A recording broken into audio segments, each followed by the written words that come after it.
Então, agora nós vamos para a nossa última aula desta debate sobre a educação do campo e, seguindo então a nossa programação de estudar o processo de formação humana na primeira aula, estudamos a questão agrária, os modelos de desenvolvimento e as implicações para a educação do campo na segunda aula, estudamos a história e concepção da educação do campo na terceira aula. Na quarta aula, nós estudamos as concepções e os princípios da educação do campo. Na quinta, a gente estudou um pouco da legislação, do marco legal da educação do campo no Brasil hoje. E agora nós finalizamos com as possibilidades de trabalho pedagógicos na educação do campo. De pensar, ou seja, como é que todo esse debate, todo esse acúmulo que a gente discutiu até então, como é que isso se traduz no dia a dia, então, da educação do campo, nas comunidades rurais, nos assentamentos, nas comunidades quilombolas, ou seja, onde é que estão os sujeitos do campo. Então, essa aula de hoje, a ideia é a gente refletir um pouco sobre essas possibilidades que nos ajude a pensar a escola do campo, nos ajude a fazer a escola do campo, né? Para começar, eu recuperei ainda o artigo 1º da LDB, pensando a educação como processo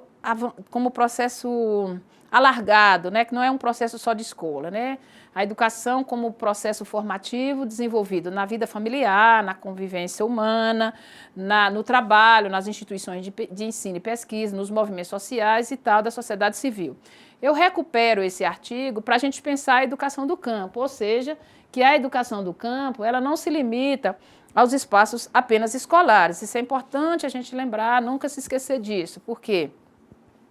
Às vezes a gente pensa em educação do campo e a gente acha que a educação se reduz à escola do campo. Na escola do campo é uma dimensão da educação do campo. Então, vamos pensar sobre isso.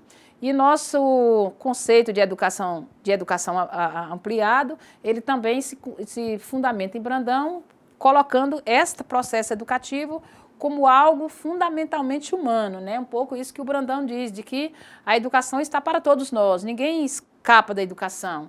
Em todos os lugares que a gente esteja, que a gente participe, a gente mistura a vida com a educação. Às vezes a gente ensina, às vezes a gente aprende, e essa dinâmica toda a gente traduz para a educação do campo. Então, nos vários espaços da educação do campo, ela está presente.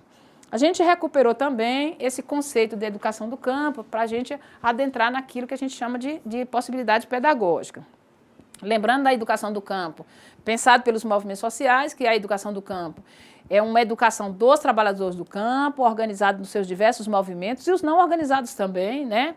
E considerando a singularidade histórica dos camponeses, né, que vive num contexto do campo e requer uma intencionalidade política e uma intencionalidade pedagógica. É importante que a gente lembrar que a educação, seja ela escolar e não escolar, toda ela por trás tem uma intencionalidade pedagógica, né? Desde do que a gente faz no movimento, na comunidade, na escola, na família, na igreja, o lugar onde a gente esteja, toda a educação ela tem uma intencionalidade pedagógica e tal. E lembrar ainda que a educação do campo se contrapõe à educação rural, que reinou e que norteou as políticas de educação para os povos rurais até os anos 90. Também as diretrizes operacionais da Escola do Campo, ela tem um conceito de educação do campo, que ela coloca como uma concepção político-pedagógica, que está aí para dinamizar a ligação dos seres humanos com as produções de condições da sua existência social, né, na relação com a terra, com a vida, com o meio ambiente, né, incorporando os povos e os espaços da floresta, né, a agropecuária, a agricultura, os ribeirinhos, os pesqueiros, ou seja, todos os sujeitos do campo. Toda essa recuperação desses conceitos que a gente já viu é para a gente pensar, então, como encaminhar isso na escola do campo ou na educação do campo. A gente pensando que a educação não é um ato espontâneo, né? Então, lembrar esse princípio, a educação não é um ato espontâneo, ela é um ato intencional. Então, a gente recuperou também, desde a aula 1, o conceito de trabalho educativo. Então, se a gente sabe que a educação do campo, que a educação, de forma geral, ela não é algo aleatório, que ela é intencional, então a gente precisa pensar o que é o trabalho educativo. Então, o trabalho educativo, desde a mãe, do pai, do pastor da igreja, do padre, do catequista, do educador, do professor lá da ciranda infantil, da creche, sei lá de quem é, toda ela desenvolve um trabalho educativo intencional. Então, o professor Saviani, ele define o trabalho educativo como o ato de produzir direto, intencionalmente, em cada indivíduo singular, aquilo que a humanidade produziu histórica e coletivamente pelo conjunto dos homens. Então, esses conceitos é para a gente pensar essa questão da educação. Ainda da primeira aula, a gente recupera, então, o que o professor Saviani diz para a gente? Ele diz, olha, para educar, a gente não educa no vazio. Para a gente educar, nós precisamos identificar os elementos culturais que a gente precisa ser assimilado pelos indivíduos da espécie humana, né, para construir sua humanidade. E a gente precisa identificar os métodos, né? Quanto aos conteúdos, a gente precisa escolher entre aquilo que é essencial, daquilo que é acidental, daquilo que é principal, daquilo que é o secundário, né? Tanto na escola quanto na vida. E quanto ao método, ele diz, olha, as melhores maneiras. Então, por isso que a gente diz para vocês assim, que não pode um professor que está aqui falando para você que você está numa comunidade, você está numa realidade que eu não sei como ela é, eu dizer daqui, ó, faça isso. Não, a gente fala, sugerimos isso.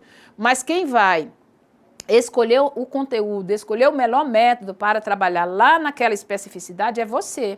É você que está lá, é você que conhece, é a comunidade que você que sabe das necessidades e das demandas do lugar onde você está atuando. Então, lembra bem isso. Então, nós não podemos daqui dizer, oh, faça isso, faça aquilo. A gente sugere isso, sugere aquilo. Se aquilo for adequado ao lugar onde você está, você faz uma experiência, adequando a forma como a realidade lá exige, mas não, nós não podemos daqui ditar normas e metodologias e isso e aquilo para você fazer lá. Tá? É importante você compreender essas questões. Tudo isso tem que ter uma capacidade do professor, do educador que está lá no campo, para pensar isso, né? Então, mais uma vez, a gente reafirma que a educação do campo não é somente a educação escolar. É a educação escolar, a escola é um espaço privilegiado da educação do campo, mas não é só a escola. A educação do campo, ela não se limita somente ao espaço pedagógico da escola. A educação do campo, ela vai para além da sala de aula. Ela pode ser organizada em diferentes espaços, né, pedagógicos, como as cooperativas, os núcleos de base, os grupos de discussão da comunidade, as mobilizações, as ocupações, as marchas, os grupos de saúde popular, as cirandas infantis, né, os encontros de sem terrinha, os grupos de alfabetização de jovens e adultos, as jornadas de agroecologia, as jornadas por alimentação saudável, as jornadas culturais, os saraus que vocês fazem lá, os cantos de reisados, enfim, as festas, todos esses espaços que são organizados intencionalmente para educar o povo, é espaço da educação do campo. Tá, de tudo isso também, nós temos a escola como também um espaço que nós chamamos de privilegiado, que a gente não pode abrir mão dela. No campo, para os trabalhadores do campo, a escola é um lugar fundamental, ele é um lugar importantíssimo para contribuir na formação dos camponeses, das pessoas do campo, né? Então, aí a pergunta agora, a gente caminhando para essa dimensão da escola, a pergunta a educação do campo, nós estudamos também desde a sua definição, da sua concepção, dos princípios, como é que ela tem uma relação íntima com a comunidade. Não dá para a gente pensar a educação do campo descolada da onde ela está inserida, que é a comunidade. Então, a pergunta que a gente faz para reflexão é, como a gente pode construir uma escola do campo e com os sujeitos do campo, refletindo sobre isso, que a gente vai tentar refletir um pouquinho no decorrer da aula, né? A pergunta outra, como organizar um trabalho pedagógico articulado com as demandas e necessidades reais da comunidade, que a escola está inserida? Porque muitas vezes a gente pensa na nossa cabeça, de cá, de longe, podemos fazer isso, podemos fazer aquilo, tá. Mas a gente está falando ali de demandas reais das comunidades. Às vezes eu acho que a comunidade tem que pensar hoje a alimentação saudável, mas eu chego lá na comunidade, as crianças têm muito piolho. Então, é o que é imediato, né? Então, às vezes, as crianças têm outras demandas. A vida real, aquilo que é real na comunidade, está exigindo outra coisa. Então, às vezes, a gente pensa, planeja, mas quando você chega na realidade, aí a realidade exige outras coisas. Então, a gente precisa estar atento para pensar isso. Ou seja, como organizar um trabalho pedagógico que não sai daquilo que eu acho que é necessário, mas que realmente na sociedade, naquela comunidade, é necessário. E um outro instrumento importante na educação do campo é o projeto político-pedagógico da escola. Então, como articular a construção desse PPP de forma que a comunidade não seja só um papel, só um documento, que ele seja também um instrumento vivo, né, com participação da comunidade, que ele traduza realmente os anseios da escola, da realidade escolar. Então, essas são algumas questões que pode organizar, que pode nortear, nós poderíamos dizer assim,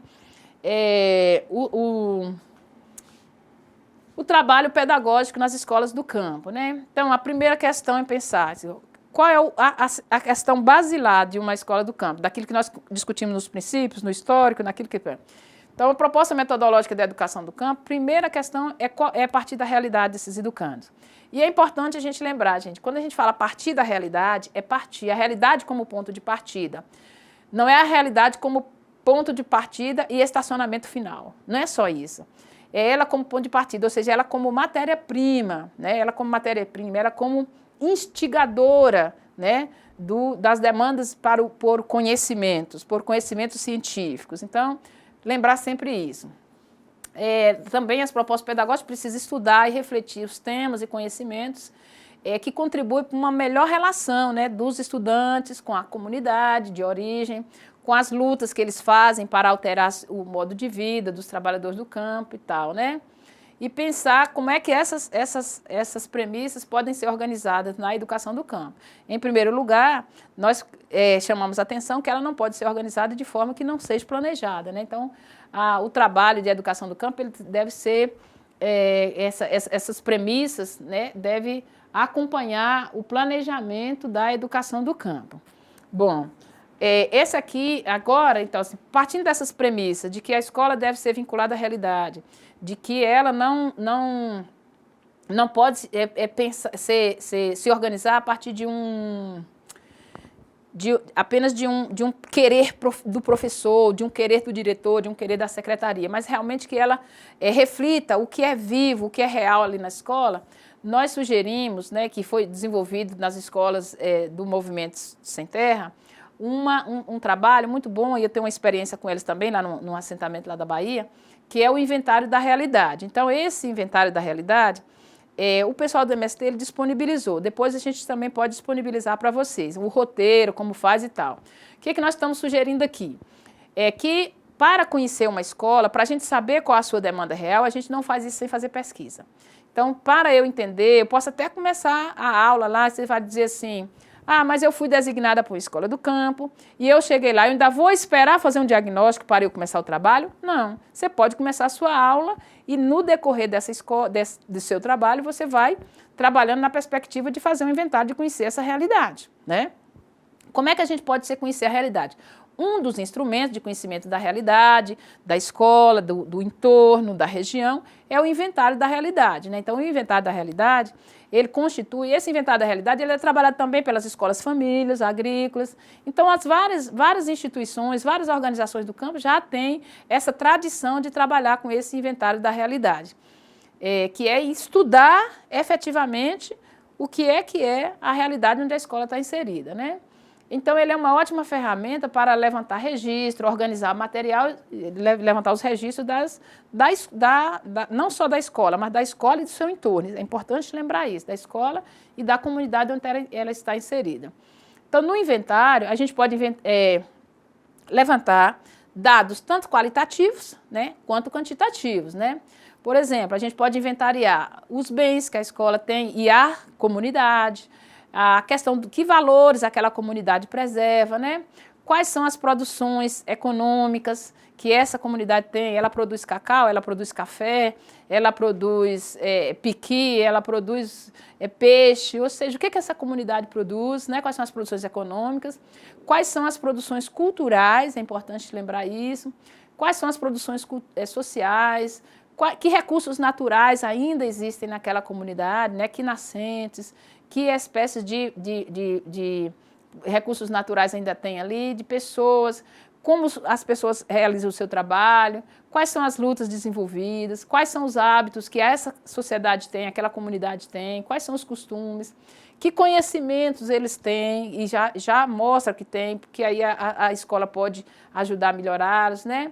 quais as atividades agrícolas que eles desenvolvem, quais são as atividades industriais, agroindustriais, e que muitas coisas, que conteúdos as crianças já conhecem, conteúdos de escola mesmo, né? Quais os livros que os estudantes já leram, quais os que eles não leram, qual é as músicas que os educadores gostam, que as crianças gostam, que a comunidade gosta. Ou seja, no inventário você pode fazer um roteiro bastante amplo para pensar, para conhecer mesmo a realidade que a escola está inserida.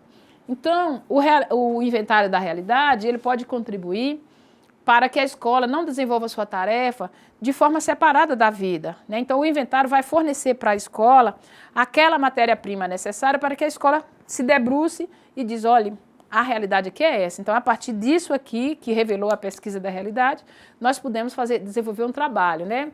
De forma que a escola responda às expectativas da comunidade, né? Muitas vezes a comunidade não defende a escola porque ele acha que a escola não resolve, não ajuda, né, na melhoria de sua vida. Então, as pessoas passam a separar-se da escola.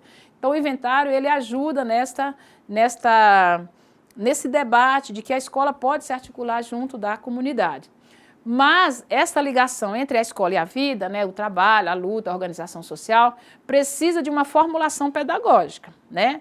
Ou seja, séria. Não dá para a gente apenas ficar estudando a realidade, se perdendo e só apenas na conversa, no bate-papo, apenas na discussão, e a gente não pensar a articulação da apropriação do conhecimento. Então, assim, é importante lembrar que a gente já explicou no interior que esse partir da realidade é que essa realidade ela tem que mostrar para nós qual é o caminho que a gente tem que aprofundar os conhecimentos. Então, conhecer a realidade não substitui o conhecimento científico. Esse conhecer a realidade é justamente para a gente entender onde é que estão os limites e, a partir disso, a gente buscar na ciência, buscar no conhecimento sistematizado as respostas, buscar na história as respostas para ajudar aquela comunidade a achar as questões. Então, assim, a gente está chamando bastante atenção para que esse estudo da realidade não se torne um lugar apenas de bate-papo e de sair da sala de aula e das crianças, não é só um método, não, ele precisa ser uma formulação pedagógica que dê conta de responder essas demandas e que também responda à necessidade de aprofundamento do conhecimento que as crianças, os jovens e os adultos têm naquela escola, naquele meio, né?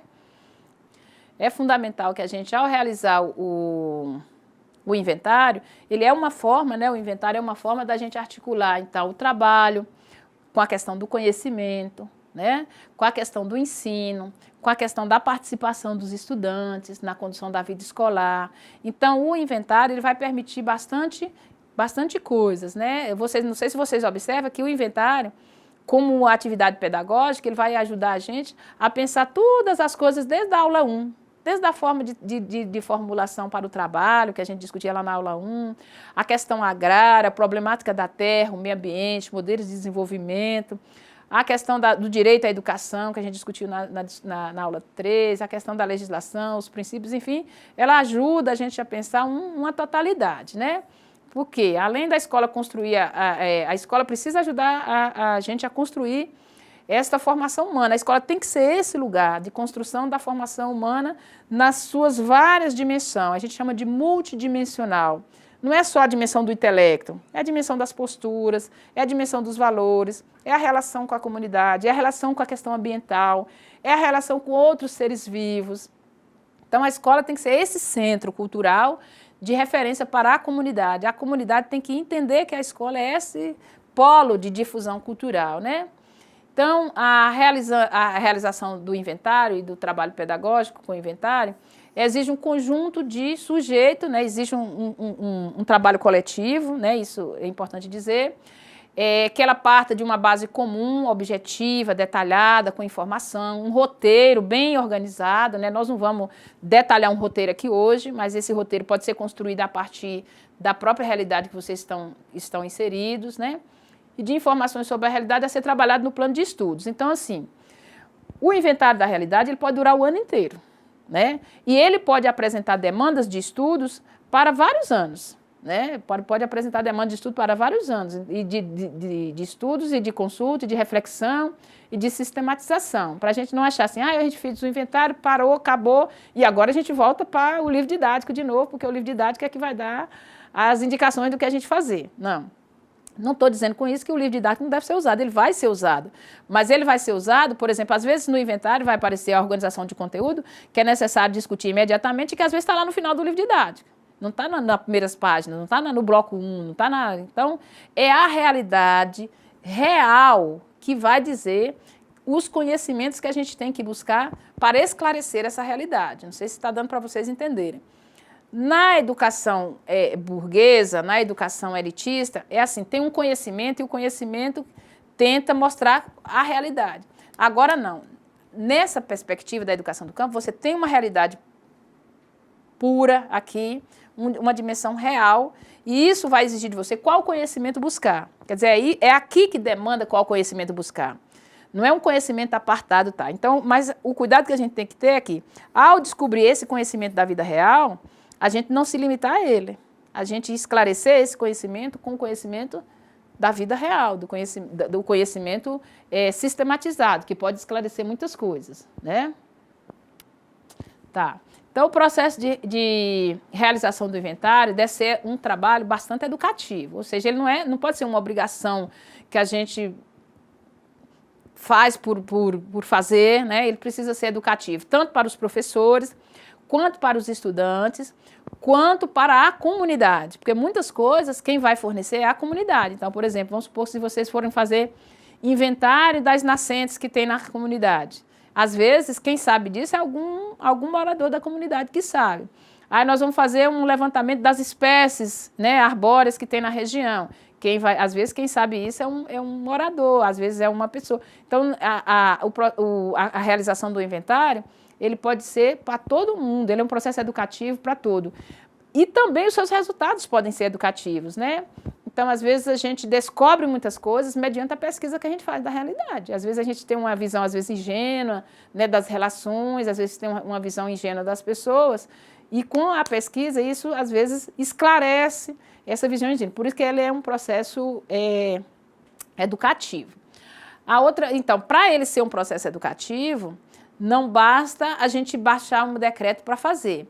Ele precisa um planejamento, né, coletivo, né, uma organização coletiva, distribuição de tarefas, participação efetiva dos estudantes, né?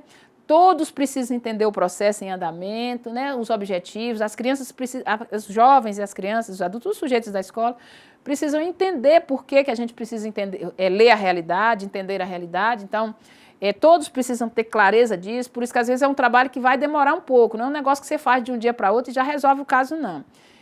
Porque é importante que todos estejam convencidos dessa importância do estudo da realidade, né? Apropriar-se dos conteúdos, das perguntas, das observações e tal. Então, às vezes, quando você está na sala de aula, precisa de alguns dias na sala de aulas, alguns estudos prévios para fazer essa preparação para fazer o inventário. Os professores, da sua parte, precisam sentar, refletir, estudar bastante, né, para pensar. Então, isso vai demandar aí um tempinho já na escola. E pensar o inventário também, observando em que medida aqueles revelações, aqueles dados que o inventário vai trazer, pode ajudar você a organizar os conteúdos de ensino para incluir nos planos de estudos da escola, né? Então, ao fazer um inventário para a escola, para que esse inventário ajude nos trabalhos do ensino e da organização da escola, não é que a gente vai fazer assim, ad eterno, mas também não pode ser um negócio muito corrido, que tem que fazer amanhã, que tem que... Então, se for fazer assim, geralmente, às vezes, o processo se atrapalha. Então, é importante pensar diferente, assim. Então, isso que a gente já disse, assim, alguns passos para fazer o inventário. Primeiro momento, o planejamento, né, dessa realização, isso que nós estamos dizendo, que às vezes demanda algum tempo, né? A realização em si, que um momento é o momento de planejamento, mas outro momento é o momento de ir para campo, né, que nós estamos chamando de realização em si, que implica a coleta dos dados, que as crianças vão para o campo, às vezes é o professor, às vezes as turmas maiores, veja o que pode caber para os pequenos, para os maiores, o que pode caber para os menores, enfim, é a coleta dos dados em si. Bom, se coletamos os dados, isso pode durar um tempo também na escola, né? Não é que a criança vai todo dia ir para o campo procurar dados, não. Então, tem que ter um equilíbrio. Por exemplo, se a gente vai fazer uma pergunta para os pais, essa pergunta tem que ser discutida, essa pergunta tem que ser escrita, essa pergunta tem que ser lida, relida, porque aí você, ao mesmo tempo que você exercita um trabalho que você vai fazer, você exercita também o processo de leitura e escrita na escola. O terceiro momento do inventário é a sistematização e organização dos dados, ou seja, de posse já do que tem, como organizar isso. Então, como organizar e sistematizar os dados também pode ser um processo pedagógico, né, na sala de aula, ou seja, como contar, né, como fazer tabelas estatísticas com os estudantes, como organizar, por exemplo, o levantamento da história do lugar, como sistematizar a memória, como sistematizar as espécies que foram encontradas, como organizar as inúmeras manifestações culturais que apareceu no inventário. Então, o processo de sistematização, ele é um processo de organização dos dados bastante demorado. Se necessário for, pode pedir ajuda também fora, pedir ajuda a um professor, a uma pessoa que tem essa capacidade de sistematização e escrita de dados, tal. Mas nunca pode deixar os sujeitos da escola fora, né? Não é, a gente recebeu os dados aqui, chegou um professor da universidade, ele sabe sistematizar dados, ele já é professor, ele já é pesquisador, então a gente vai entregar na mão dele. Não, não é isso. Então, por isso que nós estamos falando, o processo do inventário é um processo educativo. Então, não é para entregar, a finalidade não é entregar um professor, uma pessoa extra, né? A finalidade é que alguém faça com vocês, lá na escola, lá na comunidade, para que vocês aprendam, se apropriem do processo. Então, a gente está falando de chamar alguém no sentido de ajudar, de contribuir nesta conclusão e na elaboração como um todo, né? A universidade pode ajudar, os professores podem ajudar, mas não pode substituir os sujeitos principais desse processo. Então, a partir disso pode ter alguns produtos, né? Por exemplo, o inventário pode trazer alguns produtos, como, por exemplo, um mini museu para preservar a história do lugar, né?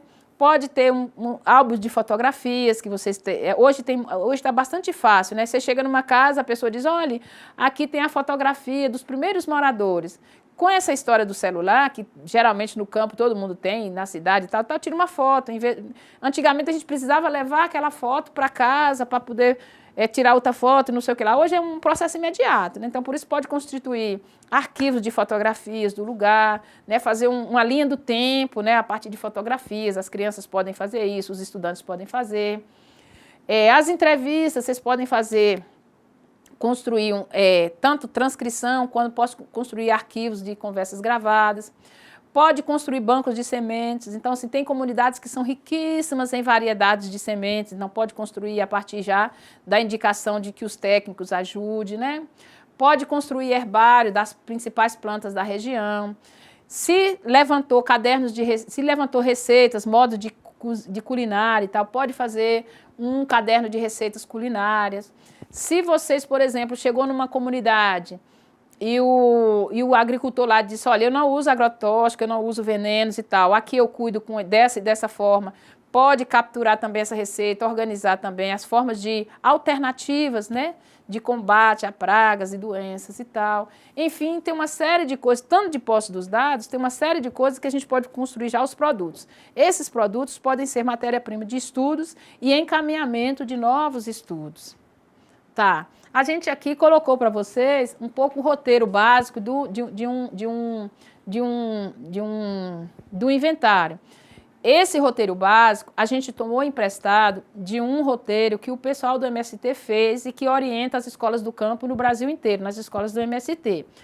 Mas ele serve, ele contribui, é claro, aquilo que eu já disse antes, ele contribui mas ele não substitui aquilo que você está lá numa comunidade quilombola e lá tem outras demandas para além disso, então fique à vontade também para fazer. Aqui é só como uma sugestão, aquilo que a gente colocou bem no início, de que o que a gente está fazendo aqui são sugestões, são possibilidades.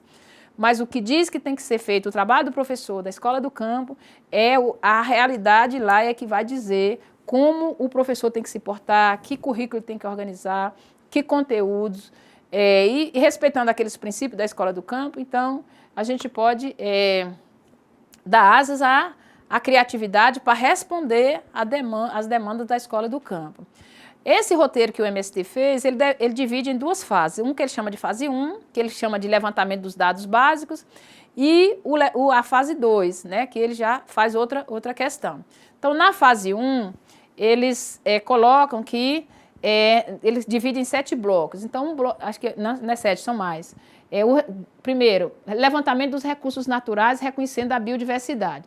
Nesse levantamento dos recursos naturais, eles propõem uma série de perguntas. Então, como a gente vai disponibilizar esse inventário para vocês, aí depois vocês verão lá quais são o tanto de perguntas que tem.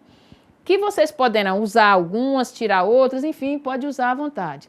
O bloco 2 é um inventário, é um outro bloco que é uma pesquisa sobre as famílias que compõem a comunidade, as características, as constituições da família, as características da constituição, aspectos sociais, econômicos e culturais, ou seja, o bloco 2 é sobre as pessoas que compõem a comunidade. O bloco 3 é sobre a produção naquela comunidade, os sistemas produtivos, das tecnologias e tal. O bloco 4 são formas de trabalho e de sua organização, que são as diversas formas de trabalho que tem na comunidade, levantar isso. Então, para cada bloco desse, tem lá uma série de perguntas. O bloco 5 são o levantamento das lutas sociais, as formas de inserção e organização política das famílias. O bloco 6 é um debate sobre a escola, né? Ela tem vários itens que a gente pode levantar sobre a escola, a estrutura física, a forma de organização do trabalho, a questão curricular e tal. E o bloco 7 é o que fazem as crianças e os jovens no tempo em que não estão na escola, que isso é importante para a escola saber. Mas o menino sai da escola, ele faz o quê na comunidade? Ele fica jogando bolinha, ele trabalha com o pai, ele faz o quê? Isso ajuda a gente pensar. A fase 2, o roteiro da fase 2, é o levantamento visando aprofundamento dos estudos, né? Segundo esse que está lá esse roteiro já construído pelo pessoal do MST.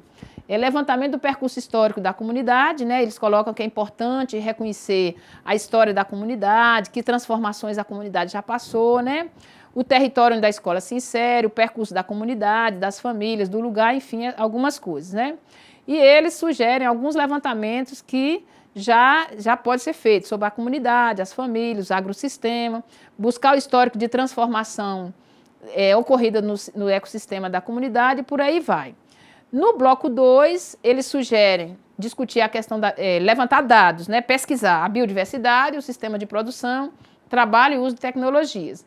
No bloco 3 dessa fase 2, levantamento dos estudos socioculturais e no bloco 4, o levantamento sobre os conflitos, lutas sociais e organização política na comunidade, né? Ou seja, essa é uma possibilidade que a gente está colocando, ela é uma possibilidade de trabalho pedagógico, não significa dizer que a pesquisa da realidade ela precisa ser feita em qualquer lugar. Então, nós já demos exemplo aqui de uma que está sendo utilizada já em várias escolas do campo no Brasil inteiro. A gente quer dizer para vocês que esse estudo da realidade, ele também está assegurado na legislação. Eu estou insistindo nessa questão da legislação porque nós estamos vivendo em tempo de muito conservadorismo. Então, pode ser que você comece um trabalho bacana lá na comunidade e daí a pouco vem um lá dizer que você não pode fazer. Que você não pode fazer porque aquilo é isso, aquilo outro. Então, vocês se calcem bastante com essa questão da legislação.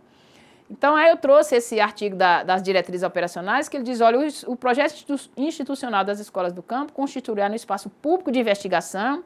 Então, o que é o inventário, se não é uma questão de investigação, né?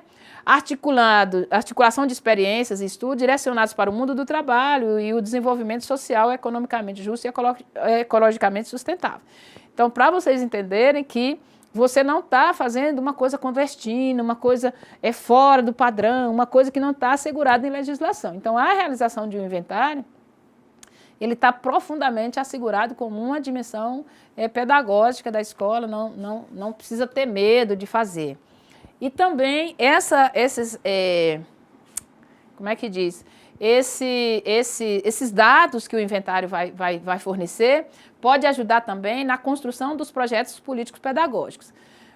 Entendendo, como eu falei na aula passada, o projeto político pedagógico, minha gente, não pode ser um papel, não pode ser que você chega nas escolas, várias que a gente tem chegado, tem projeto político pedagógico, tem, mas a gente não sabe onde está. Quem foi que fez? Ah, a gente não sabe. Encomendou uma empresa, foi não sei quem que fez. Não. Projeto político pedagógico, ele é um instrumento vivo na sua construção e na sua execução. Então, os dados de um inventário da realidade podem subsidiar a construção de um projeto político pedagógico, bem nessa visão que coloca a LDB. A construção de um projeto político pedagógico com participação da comunidade também está assegurada em lei, né? Ou seja, a LDB, de 96, ela determina que todas as escolas elaboram o seu projeto político pedagógico e assegura que todos os sujeitos da escola sejam autores do projeto. Então, não é para mandar a empresa fazer, né? Lá na nossa região, geralmente as empresas que fazem projeto político pedagógico, tem empresa especializada de fazer projeto político pedagógico e entregar na mão da escola. Dessa forma, não precisa ter. Pode deixar sem projeto político pedagógico, porque a riqueza do projeto político pedagógico é justamente a autoria dele, o fazimento dele pelos seus autores, pelos seus sujeitos, pela comunidade, pela escola, pelos professores. Dá trabalho? Muito. Mas se a gente está disposto de construir uma escola de qualidade, não se faz uma escola de qualidade com os braços cruzados. Uma escola de qualidade se faz com arregaçando as mangas e trabalhando para que ela seja de qualidade, né?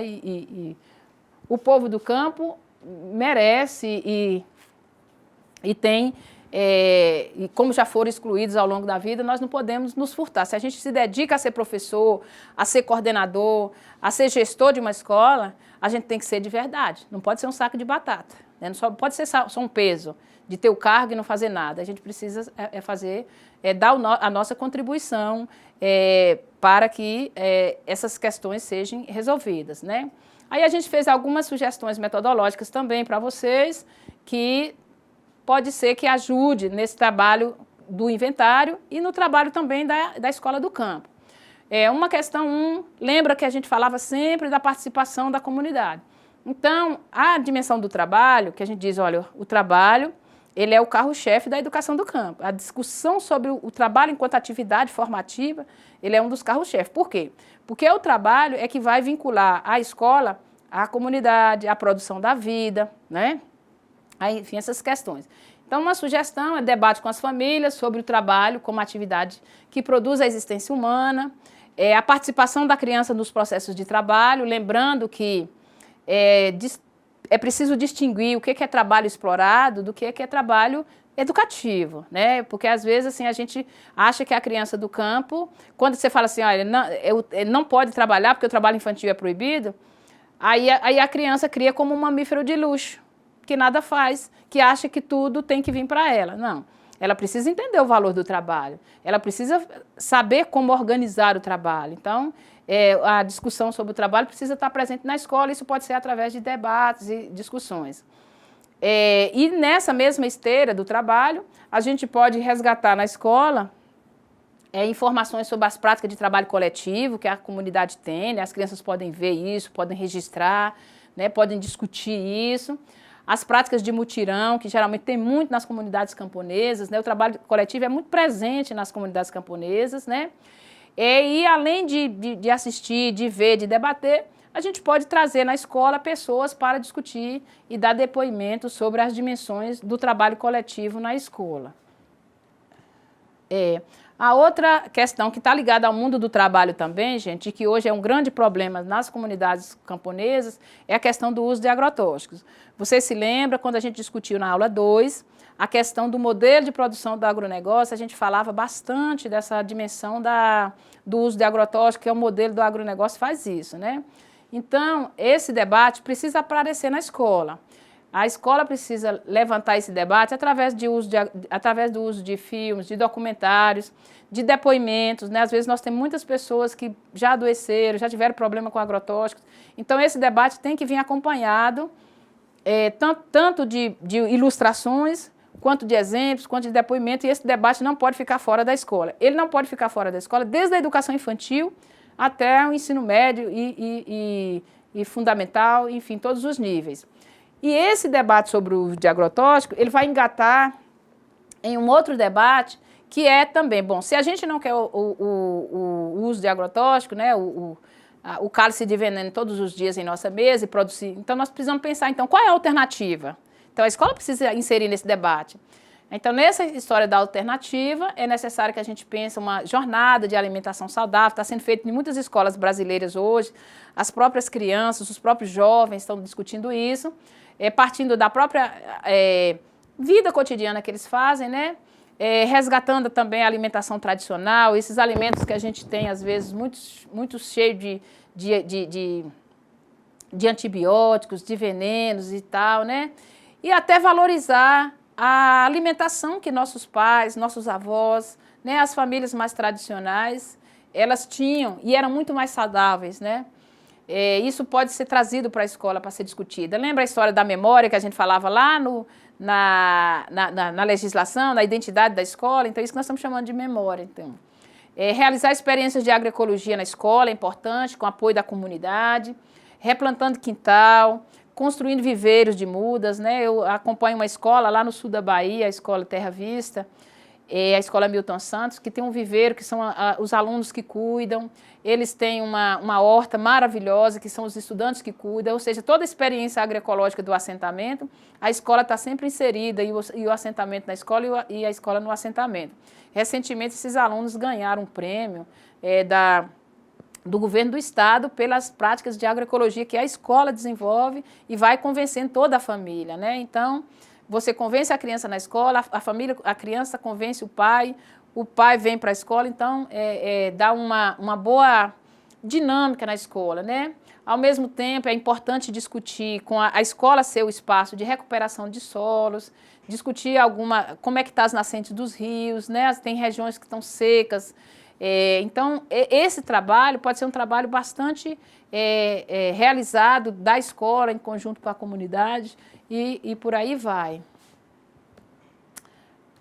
Ainda sobre o trabalho na escola, alguma possibilidade, a gente sugere ainda, continuando aí, alguns trabalhos com linguagem, que também pode ser feita, né?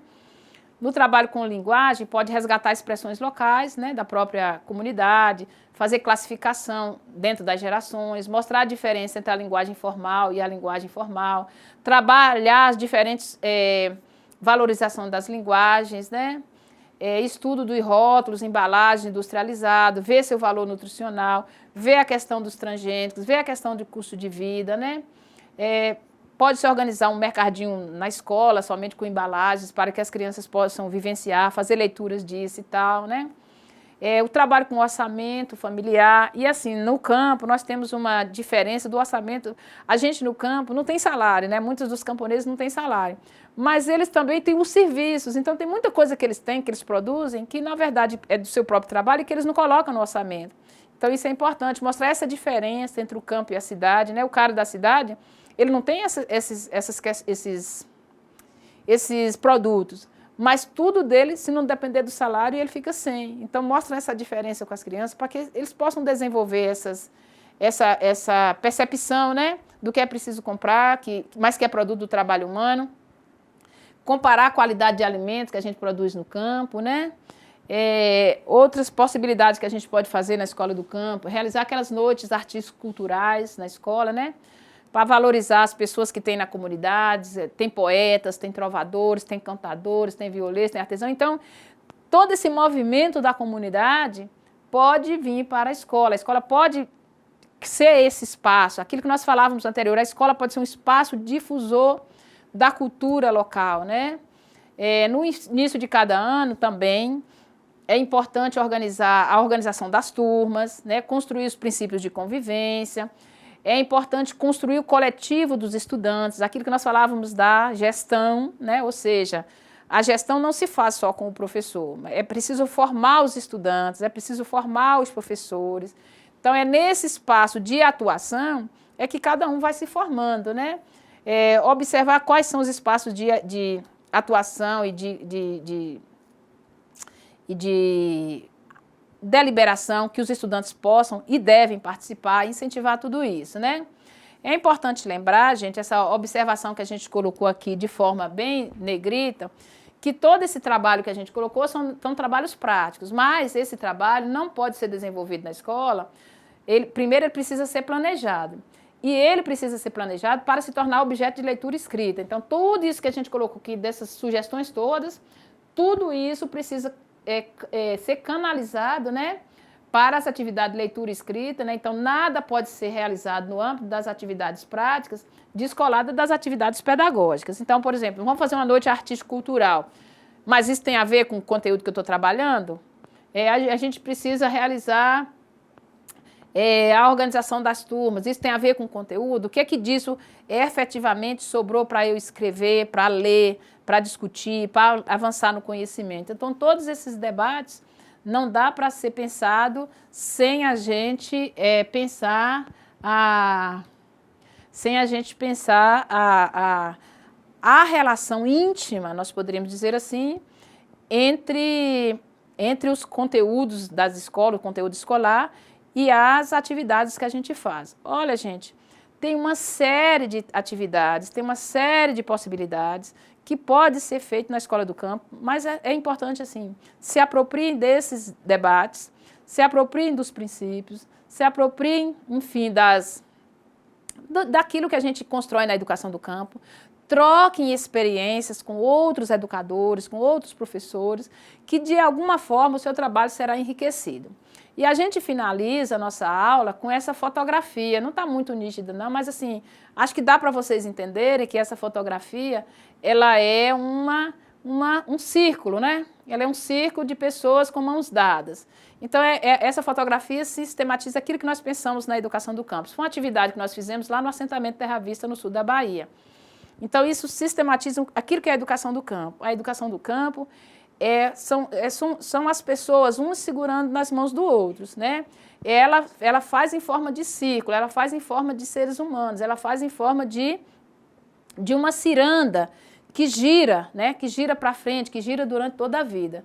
Então, dessa forma é que nós, com essa fotografia, com essa mensagem de que a gente precisa segurar nas mãos dos outros, né, pensando numa finalidade maior, numa finalidade de melhoria da vida do trabalhador do campo, da sua relação com a terra, da sua relação com a escola, com o conhecimento, da sua elevação da sua qualidade de vida, que a gente finaliza, então, as nossas aulas de educação do campo aqui no Instituto Federal. Eu agradeço a todos vocês que participaram e tal, e a gente se coloca à disposição para responder perguntas depois, em outro momento. Talvez eu não sei como é organizada essa questão, mas, enfim, a gente se coloca nessa possibilidade.